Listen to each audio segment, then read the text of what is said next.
बिस्मिल्लाहिर्रहमानिर्रहीम। अस्सलाम वालेकुम। 19 सितंबर 2020 मैट्रिक के इम्तिहान के नतीजे का दिन था। सालाना इम्तिहान के नतीजे का ऐलान किया गया। मेरे शहर के बोर्ड में भी उन बच्चों को बुलाया गया जिन्होंने पोजीशनें हासिल की थी, उनको अवार्ड्स दिए गए, शील्ड्स दी गई, उनके नाम बताए गए। पूरे मुल्क में ख़ास तौर पर और हमारे पंजाब में एक रवायत चल पड़ी है आम तौर पर कि हम अपने बच्चों के नंबर फेसबुक पर डालते हैं, उनकी तस्वीरें लगाते हैं। और हमारे बच्चों ने 1060, 1066, 1070 बहुत ज़्यादा नंबर लिए होते हैं। हम उसको फेसबुक पर लगाते हैं, बच्चों की तस्वीरें लगाते हैं, अल्लाह का शुक्र अदा करते हैं, खुशी का इजहार करते हैं, मुबारकबादें वसूल करते हैं। जिन बच्चों ने पोजीशनें ली हैं उनके नंबर तो इससे भी ज़्यादा हैं, बहुत ज़्यादा नंबर हासिल किए हैं बच्चों ने। और दिन ब दिन हर साल बच्चे टोटल नंबर के करीब पहुंच रहे हैं। 2-3 नंबर कम होते हैं और बच्चे फर्स्ट, सेकंड, थर्ड आते हैं। मुकाबले की दुनिया है और मुकाबला बढ़ता जा रहा है। हम वालिदैन भी कोशिश करते हैं कि हमारा बच्चा इम्तिहानात में नंबर ज़्यादा ले। वो ज़िंदगी के इम्तिहान में बेशक कमज़ोर रहे, पीछे रहे, उसके अखलाक, किरदार की हमें इतनी फ़िक्र नहीं होती।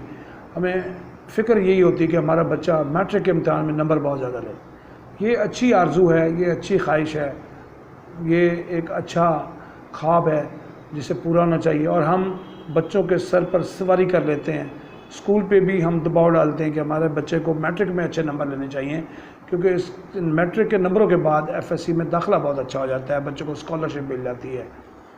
ये सब अपनी जगह पर दुरुस्त है, मगर हम ज़रा गौर करें कि वो बच्चे जो तालीमी मैदान में थोड़े कमज़ोर हैं, स्लो लर्नर हैं, वो बड़ा हिस्सा है, वो बड़ी तादाद में हैं, तो क्या उनकी दिल आज़ारी नहीं होती होगी? क्या वो परेशान नहीं होते होंगे? क्या वो उदास नहीं होते होंगे? क्या मायूस नहीं होते होंगे? हम थोड़ा सोचें, हम थोड़ा गौर करें। बड़ी गौर तलब और बड़ी अहम बात है। आप अपने बच्चों की खुशी को संभालें, उस पर खुश हों, नाज़ा हों, फ़ख्र करें।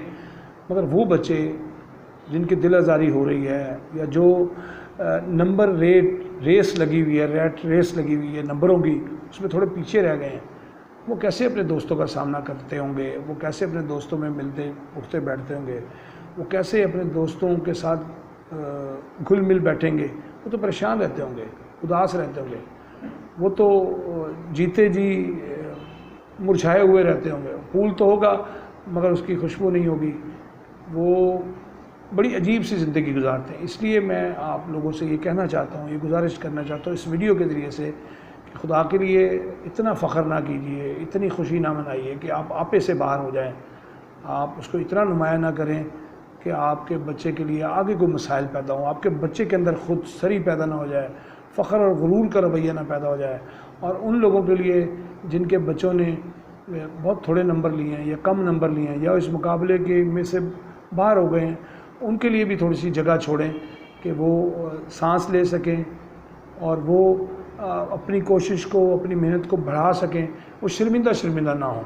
इसलिए आप खुशी मनाते हुए फेसबुक पर उनकी तस्वीरें और नंबर डालते हुए थोड़ा सा उन लोगों का भी एहसास करें जो उन्हीं के अजीज़ हैं, उन्हीं के फ्रेंड्स हैं, उन्हीं के क्लास फेलोज़ हैं और नंबर कम लिए हैं। वो शर्मिंदा होते ना फिरें, उनको भी बल्कि आप थपकी दें, हौसला दें, उनको मिलें, उनको शाबाश दें, उनको कम नंबरों पर भी हौसला अफजाई करें। तो मैं समझता हूँ कि ये बहुत अच्छा रवैया होगा और ये खैर खाई है जो आप उनके साथ करेंगे।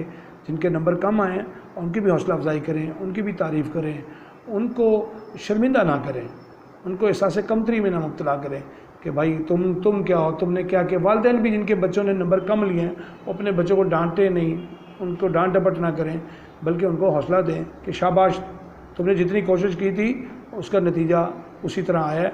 अब अगली दफ़ा जो एफएससी में या एफए में तुमने बहुत मेहनत करनी है और दिल लगा के पढ़ना है और ज़्यादा वक्त पढ़ाई को देना है। तो खुदा के लिए इन फूलों को, मुस्तकबिल के मेमारों को मुरझाने से बचाएं, मायूसी से बचाएं, इनको उम्मीद दें। तो वो तभी हो सकता है जब हम बैलेंस के साथ माशरे में रहें, इत्दाल और तवाज़ुन का दामन थाम के रहें।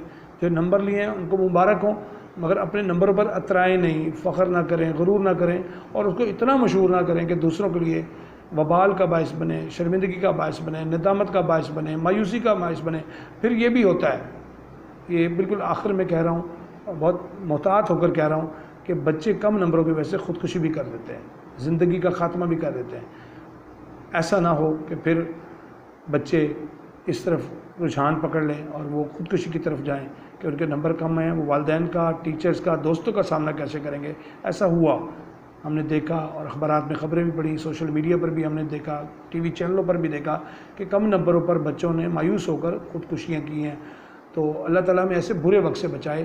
اس لیے میں کہا کرتا ہوں کہ ہمیں جینا چاہیے اعتدال کے ساتھ، توازن کے ساتھ، دوسروں کا خیال رکھتے ہوئے۔ ہم آگے بڑھیں، کسی کو دھکا دے کر نہ آگے بڑھیں، کسی کو ساتھ دے کر چل آگے بڑھیں، اس کے کندھے سے کندھا ملا کر چڑھیں، کمزوروں کو ساتھ، ناتواں لوگوں کو ساتھ، اور کم صلاحیت والے لوگوں کو ساتھ دے کر چلنے والا معاشرہ ہی ترقی کرتا ہے، لوگ ترقی کرتے ہیں۔ تو انہی الفاظ کے ساتھ اجازت چاہوں گا، اس ہدایت کے ساتھ کہ آپ نے اعتدال اور توازن کا دامن نہیں چھوڑنا، اور ان بچوں کو جن کے نمبر کم ہیں اور اس ریس میں وہ تھوڑے پیچھے رہ گئے ہیں، ان کو بھی شاباش دینی ہے، تھپکی دینی ہے، حوصلہ افزائی کرنی ہے، تعریف کرنی ہے۔ تو انشاءاللہ وہ بھی آگے کی منزلوں میں کامیاب ہوں گے، آگے کے راستوں پر کامیاب ہوں گے، اور وہ کامیابی سے ہمکنار ہوئے تو اس معاشرے کو ایک اچھا نتیجہ ملے گا، ایک اچھا رزلٹ ملے گا، ایک اچھا معاشرہ پروان چڑھے گا۔ انہی الفاظ سے اجازت چاہتا ہوں۔ اللہ حافظ۔